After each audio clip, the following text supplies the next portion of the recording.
In the Philippines after a powerful 7.8 magnitude earthquake hit the south of the country on Monday. At least 37 people were killed and more than 200 have been injured. President Ferdinand Marcos says he has ordered an immediate disaster response and suspended schools. The epicenter was 13 kilometers southwest of General Santos City, that's in Mindanao, the Philippines' second most populous island. The country is located along the Pacific Ring of Fire, making it one of the world's most disaster-prone nations. Let's go to our correspondent, Barnaby. He joins us from the capital, Manila. Barnaby, so it's been more than 24 hours now since the earthquake. It was a strong quake. Do we expect the death toll to increase at all?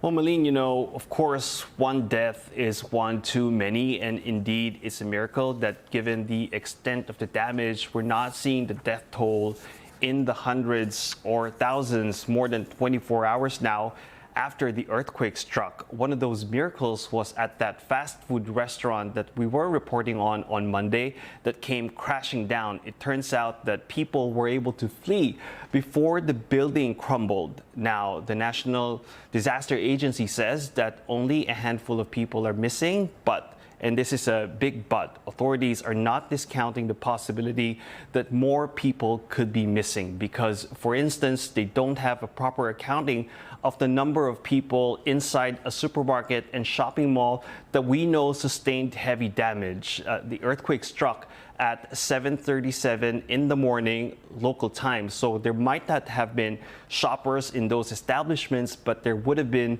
employees. And we do know that search and rescue workers have been digging through the rubble of the grocery store looking for at least 2 employees, their relatives on site, hoping, of course, that they can still be found alive.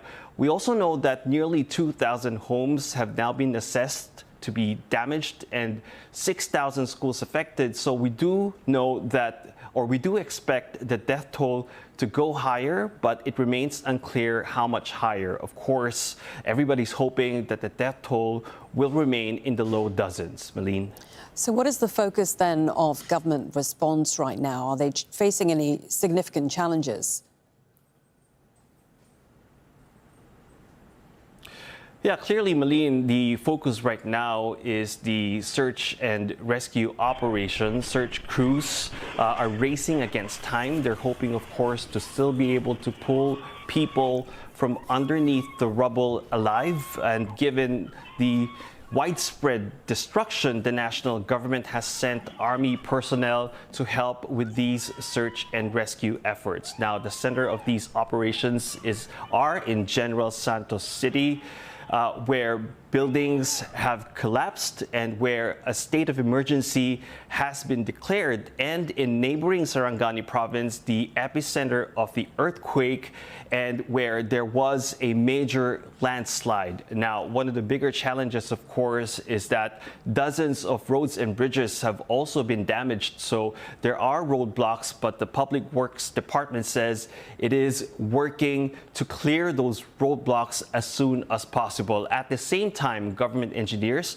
are inspecting buildings. As mentioned, nearly 2,000 homes damaged, 6,000 schools affected, and more than 100 government buildings, facilities also damaged. So this is a huge task, further complicated by continuing aftershocks, hundreds of aftershocks now, some reaching between magnitudes 5 and 7. And also because of these aftershocks, more than 12,000 people are in evacuation camps across the region.